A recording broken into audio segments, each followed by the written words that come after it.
Welcome back to the Cyber Risk TV live stream for Okta24 at Caesars Forum in Las Vegas.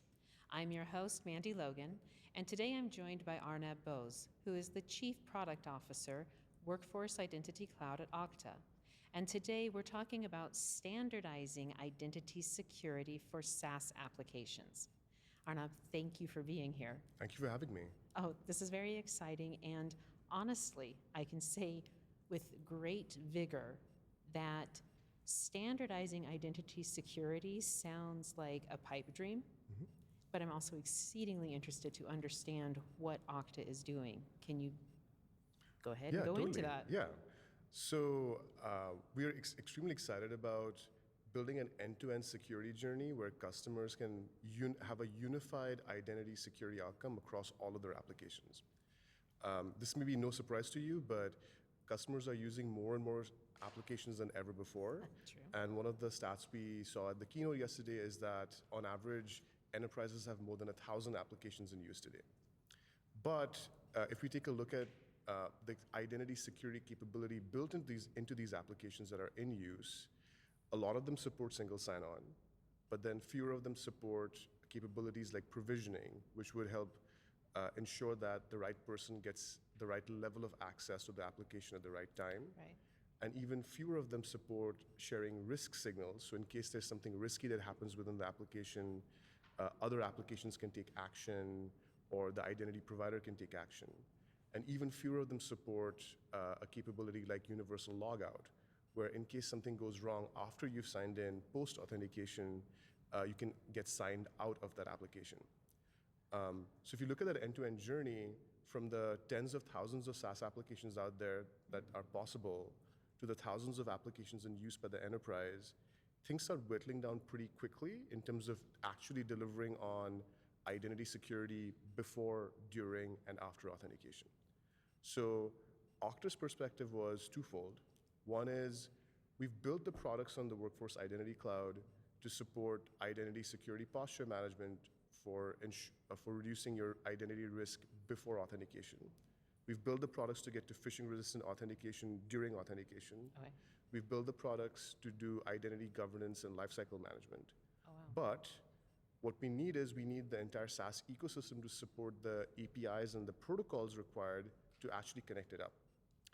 So what we did was, we did two things. One is we went to the top 50 enterprise applications in use today, and we worked closely with those vendors to start adding support for some of the capabilities I talked about, like universal logout or risk sharing or entitlement management. We packaged that up, and what we have available today is 125 new integration types that we're calling secure identity integrations. They're available on the Okta Integration Network, and you can install them in your Okta org right now. The second thing we did was we realized that we need to reduce the cost and make it far more simple for SaaS applications to support these capabilities. So we took these capabilities and we've formed a working group, which is within the OpenID Connect Foundation.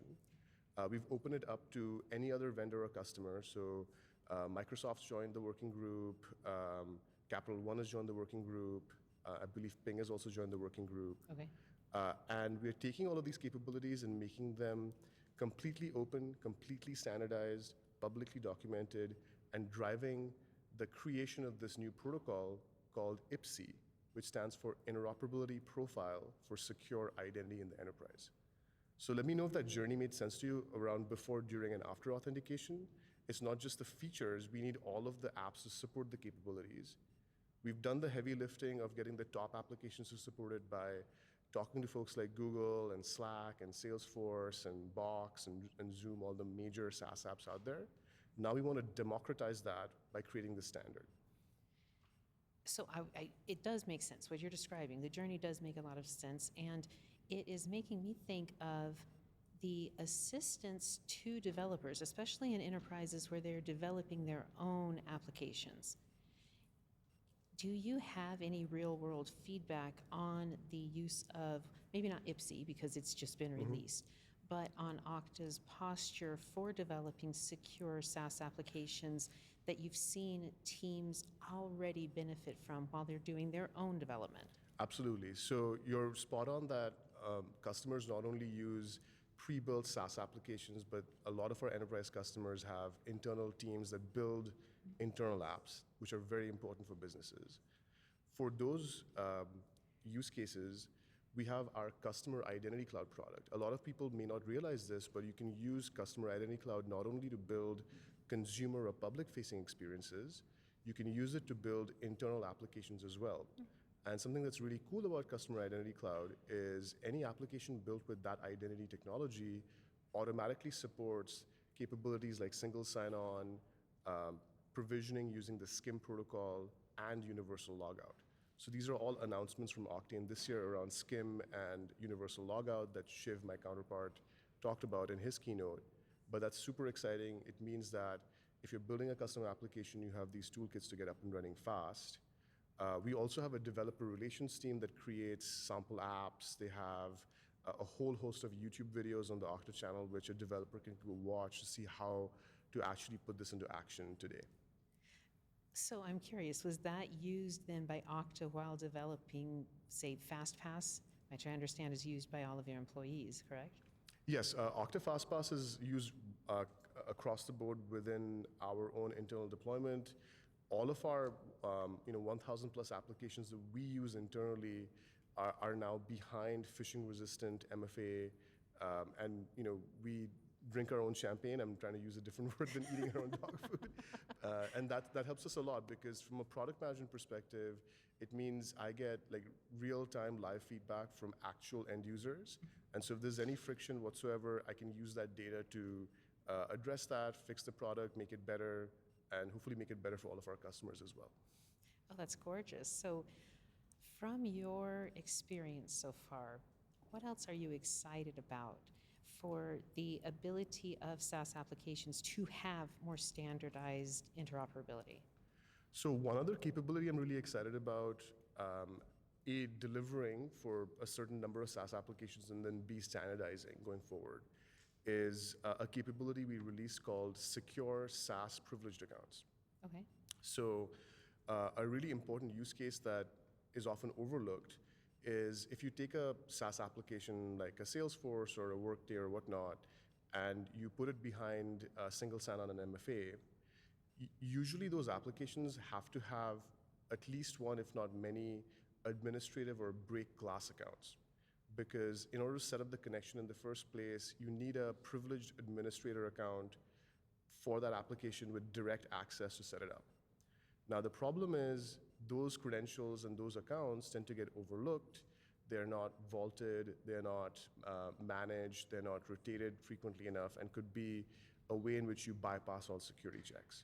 So we've released this capability. It is already integrated, again, with the most popular enterprise applications out there.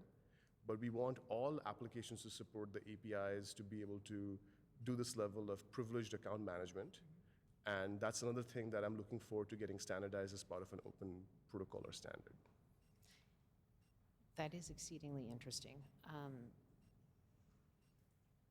In your time with this product, like, as being really tasked on the inception of the products going forward, what do you see as already having made a change in the security posture of customers that are adopting, the Workforce Identity Cloud? I think the biggest sort of security improvement and adoption success I'm seeing is the adoption of Okta FastPass. It's the fastest growing authenticator amongst our customers.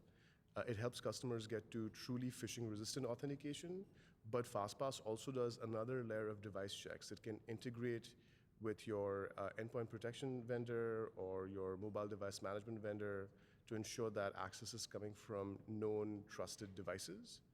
And the rate at which that adoption is picking up is something that's super exciting for me. Because a study from Google in 2019 showed that a simple one-time passcode-based MFA was sufficient in blocking 99% of attacks. That was in 2019, which is not that far long ago. No. But in the last year or two, we've seen a massive increase in phishing attacks with all of these off-the-shelf phishing kits. Well, in the last 18 months, we've Yeah. also seen the massive increase in AI agents, 100%. increasing then bots that are available and have to be provisioned for identity. Correct. So it's different than 5 years ago, Totally. even though it's not that long ago. Correct. And so in the face of this massive change, getting to phishing resistance, getting to passwordless is a huge step up for our customers. So I'm super excited to see that picking up in pace. And are there other industry players that you are working with that, for the standardized approach, that you haven't already mentioned? I think I mentioned Bing, Microsoft, Google, and Capital One. So they are, I believe, they're all part of the governing body we've created for IPSIE. There's also another company called SGNL or Signal.ai. Okay. So that forum is open. We're working as part of the OpenID Connect Foundation to make it as open and as as open for input as possible. So that's one path that we're taking. Another thing to maybe call out is, if you go back and look at the 125 new integration types, there's a whole host of applications out there where we've gone ahead and directly reached out to them and connected with them. So there are new applications like Rubrik, from which we can ingest shared signals for risk, or Workspace ONE, or App Omni. So I could go on and on, but there's a two-pronged attack over here. One is things that my team is doing directly with these vendors by contacting them and getting them to understand the value of building these identity security APIs and to the standard, and building the integration directly. And the second is what we're doing with the OpenID Connect Foundation to standardize everything and create that working group so it's codified going forward. Yeah. Excellent. So I'm curious, from the information that's already available at Octane, for our audience, those who will be viewing this and really, I would assume, very much appreciating the IPSIE standard coming out. I know the keynote yesterday referenced it. I know there's the news release on IPSIE. Are there any other specific items here at Octane that you would recommend the audience look into? So the person who's led the formation of the working group is Aaron Parecki. He works for me. One of the things that he's published online, and we can share out links to this, is the current definition of the standard. So the current definition of the standard is actually is now publicly available. It is, or it is not? It is. It is. It is. Okay. Yeah. And so there's a site you can go to, and we'll share it out there in the world just to encourage people to go check it out. And is that information coming from the inception of working toward this work group, or is this what has been modified and settled on at this point? No, this is an initial proposal. So Oh, this is okay. a proposal that is open for feedback, and we're assuming that all the other participants in the working group, like Microsoft and Capital One, et cetera, will take what we have, the kernel that we've created, and enhance it going forward. Yeah. Well, Arnab, thank you so much for this. This has been very enjoyable. Absolutely. Thanks for having me. You're very welcome. And thank you to our audience for tuning in for this live interview from Octane 2024. To find all of the Cyber Risk TV coverage of this year's event, visit securityweekly.com/Octane.